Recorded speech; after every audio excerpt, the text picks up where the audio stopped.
स्वतंत्रता के बाद भारत में शिक्षा का विकास 1947 से 1992 भाग एक में हमने देखा बुनियादी शिक्षा के बारे में, माध्यमिक शिक्षा आयोग और कोठारी शिक्षा आयोग के बारे में। इस भाग दो में हम राष्ट्रीय शिक्षा नीति 1968 व राष्ट्रीय शिक्षा नीति 1986 पर समझ बनाएंगे। राष्ट्रीय शिक्षा नीति 1968 कोठारी आयोग की सिफारिशों पर एक संसदीय समिति का गठन किया। उसकी रिपोर्ट के आधार पर 1968 में भारत सरकार ने शिक्षा नीति की घोषणा की। राष्ट्रीय शिक्षा नीति 1968 के निम्नानुसार प्रावधान थे। एक, निःशुल्क व अनिवार्य शिक्षा। अनुच्छेद 45 की अपेक्षा के अनुरूप 14 वर्ष तक के सभी बच्चों को निःशुल्क व अनिवार्य शिक्षा उपलब्ध कराने के लिए कठिन प्रयास किए जाएंगे, लेकिन इस व्यवस्था को कानूनी दर्जा नहीं दिया गया। 2, भाषाओं का विकास। प्राथमिक स्तर की शिक्षा मातृभाषा में हो। माध्यमिक स्तर पर त्रिभाषा सूत्र अपनाएं। हिंदी भाषी प्रदेशों में हिंदी और अंग्रेजी के अलावा कोई एक आधुनिक भारतीय भाषा तथा दक्षिणी भारतीय प्रदेशों में प्रादेशिक भाषा व अंग्रेजी के अलावा हिंदी का अध्ययन हो।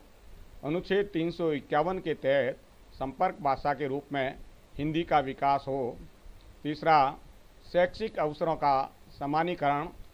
इसमें शैक्षिक सुविधाओं में क्षेत्रीय असंतुलन मिटाया जाएगा व ग्रामीण व पिछड़े इलाकों में शैक्षिक सुविधाएं प्रदान की जाएगी। बालिका शिक्षा, पिछड़ा वर्ग, अनुसूचित जाति और अनुसूचित जनजाति के बच्चों में शिक्षा का प्रसार किया जाएगा। विशेष आवश्यकता वाले बच्चों के लिए खास शैक्षिक सुविधाएं प्रदान की जाएगी। राष्ट्रीय शिक्षा नीति 1968 के प्रावधानों के तहत चौथा बिंदु है कार्यान्वयन व राष्ट्र सेवा। इसको शिक्षा का अनिवार्य अंग बनाया जाएगा। पांचवा बिंदु है विज्ञान शिक्षा और अनुसंधान। इसको सर्वोच्च प्राथमिकता दी जाएगी और विद्यालय शिक्षा की समाप्ति तक विज्ञान और गणित की शिक्षा को अनिवार्य किया जाएगा। छठा बिंदु है कृषि और उद्योग के लिए शिक्षा। प्रत्येक राज्य में कम से कम एक कृषि विश्वविद्यालय होगा। तकनीकी शिक्षा में उद्योगों में काम के जरिए व्यावहारिक तकनीकी ज्ञान अनिवार्य होगा। सातवां बिंदु है किताबों का निर्माण। प्रतिभाशाली लेखकों को पुस्तकें लिखने के लिए प्रोत्साहित किया जाएगा। पाठ्य पुस्तकों में जल्दी बदलाव को टाला जाएगा। कीमत कम रखी जाएगी। कुछ पाठ्य पुस्तकें देश भर में समान रूप से लागू होगी।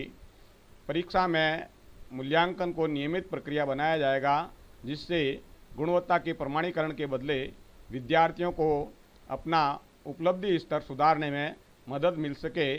शिक्षा का ढांचा 10+2+3 ही रहेगा। शिक्षक के लिए उनका पारिश्रमिक और सेवा शर्तें उनकी योग्यता व दायित्वों के अनुकूल होनी चाहिए।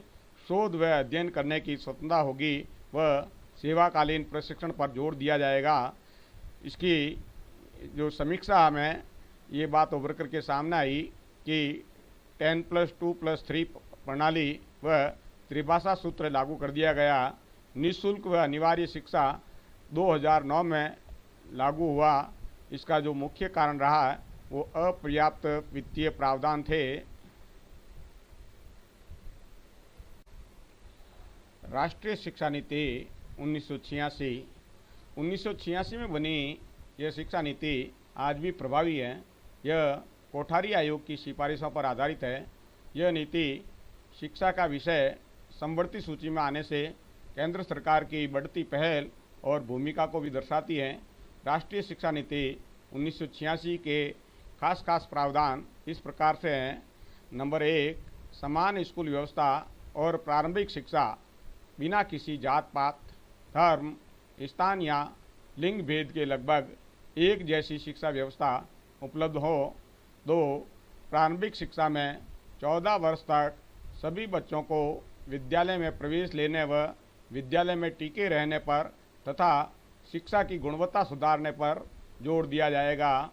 3, महिला शिक्षा को प्रोत्साहित किया जाएगा और इसमें आने वाली रुकावटों को दूर किया जाएगा। 4, तकनीकी और व्यावसायिक शिक्षा में महिलाओं की भागीदारी पर खास जोर दिया जाएगा। 5. अनुसूचित जातियों के शैक्षिक विकास पर बल दिया जाएगा ताकि वे गैर अनुसूचित जातियों के बराबर आ सके। 6. अनुसूचित जनजातियों के समाज को मुख्य धारा में लाने के लिए आदिवासी क्षेत्रों में प्राथमिक विद्यालय खोलने में प्राथमिकता दी जाएगी और प्राथमिक शिक्षा में उनकी भाषाओं के प्रयोग को प्रोत्साहन दिया जाएगा। राष्ट्रीय शिक्षा नीति 1986 के मुख्य प्रावधानों में अगला प्रावधान है, शिक्षा की दृष्टि से पिछड़े सभी वर्गों को विशेषकर ग्रामीण क्षेत्रों में समुचित प्रोत्साहन दिया जाएगा। अल्पसंख्यक वर्गों की शिक्षा पर पूरा ध्यान दिया जाएगा। विशेष आवश्यकता वाले बालक जिनमें दृष्टि दोष, अस्थि दोष आदि तरह के बालक हैं, उनके शिक्षा का उचित प्रबंध किया जाएगा। आधारभूत सुविधाओं की पूर्ति हेतु एक ऑपरेशन ब्लैक बोर्ड कार्यक्रम की शुरुआत होगी, जिसमें प्रत्येक स्कूल में कम से कम 2 शिक्षक, जिनमें से एक महिला होगी, 2 बड़े पक्के कमरे, शौचालय, स्वच्छ पेयजल, खिलौने तथा खेल सामग्री, श्यामपट्ट, नक्शे, चार्ट व अन्य पाठ्य सामग्री होगी। बीच में पढ़ाई छोड़ने वाले बालकों व दिन में स्कूल नहीं आ सकने वाली लड़कियों के लिए अलग से अनौपचारिक शिक्षा कार्यक्रम चलाया जाएगा। ग्रामीण क्षेत्र के प्रतिभाशाली बालकों के लिए नवोदय विद्यालय की स्थापना होगी, जहां उनको निःशुल्क शिक्षा और निःशुल्क आवास, छात्रावास आदि सुविधा उपलब्ध होगी।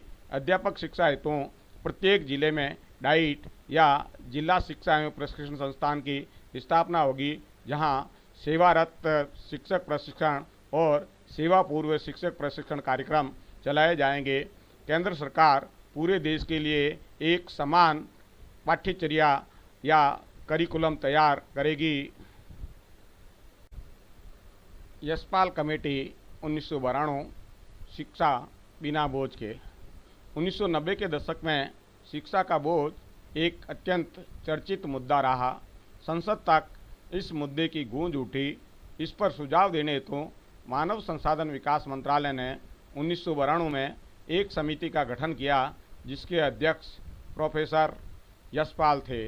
उन्होंने जुलाई 1993 में अपना प्रतिवेदन प्रस्तुत किया, जिसका शीर्षक शिक्षा बिना बोझ के रखा गया।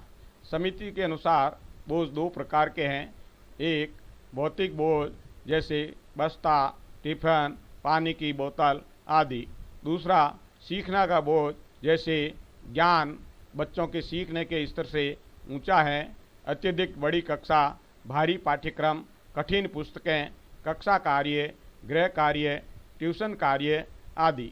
यशपाल समिति ने अपनी जो सिफारिशें इस प्रकार से की हैं, प्राथमिक कक्षाओं के बच्चों को किसी प्रकार का कोई गृह कार्य नहीं दिया जाएगा। उच्च प्राथमिक व माध्यमिक कक्षाओं में जहां गृह कार्य आवश्यक हो, वहां पाठ्य पुस्तक से हटकर गृह कार्य दिया जाए एवं बारी बारी से अलग अलग पाठ्य पुस्तकों से संबंधित गृह कार्य दिए जाएं। पाठ्य पुस्तकों को स्कूली संपत्ति समझा जाए। इस प्रकार बच्चों को व्यक्तिगत रूप से पुस्तकें खरीदने व उन्हें घर ले जाने की जरूरत महसूस नहीं होगी। यशपाल समिति की अगली सिफारिश थी, गृह कार्य में पाठ्यपुस्तक आधारित तथा प्रश्न मंच के प्रश्नों के स्थान पर संकल्पना आधारित प्रश्नों की व्यवस्था की जाए, जिससे गुणवत्तापूर्ण शिक्षा सुनिश्चित होगी तथा छात्रों में रटने की प्रवृत्ति पर अंकुश लगेगा। पाठ्यपुस्तकें विश्लेषणात्मक चिंतन पर जोर दें, उसमें कठिन व बोझिल भाषा का प्रयोग नहीं किया जाए, निरर्थक व महत्वहीन सामग्री को हटाया जाए, विषय वस्तु को ऐसे कार्यकलाप से जोड़ें जिन्हें बच्चे तथा शिक्षक स्वयं करें।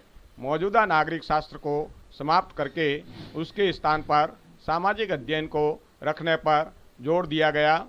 ज्ञान के विस्फोट की धारणा के कारण लोग पाठ्यक्रम व पाठ्यपुस्तकों की वर्तमान स्थिति को न्याय संगत ठहराते हैं, लेकिन समिति का मानना है कि बच्चों की शिक्षा में विशाल सूचना रखने की बजाय सिद्धांत निर्माण तथा अवधारणाओं के विकास की क्षमता वृद्धि पर बल देना चाहिए।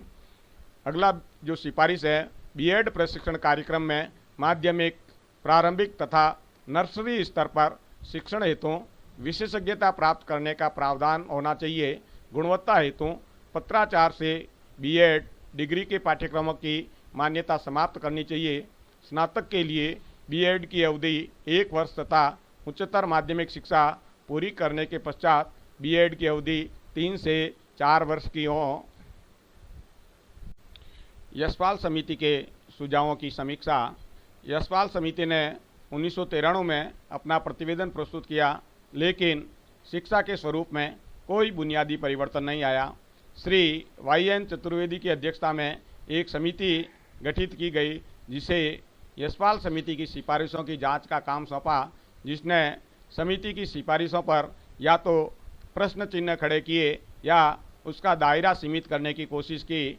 समिति की आंशिक रूप से सुझावों की क्रियान्विति में 2 दस्तावेज निकले, एक राष्ट्रीय पाठ्यचर्या की रूपरेखा 2000 तथा दूसरा राष्ट्रीय पाठ्यचर्या की रूपरेखा 2005, जिनमें सीखने के बोझ पर अपना ध्यान केंद्रित किया, जिसमें रटंत प्रणाली को खत्म करना, अवधारणा निर्माण, बाल केंद्रित शिक्षा, करके सीखना, गृह कार्य न देना आदि सिद्धांतों को शामिल किया गया है। निजी विद्यालयों की संस्कृति व अभिभावकों की सोच ने भी शिक्षा के बोझ को बढ़ाया है।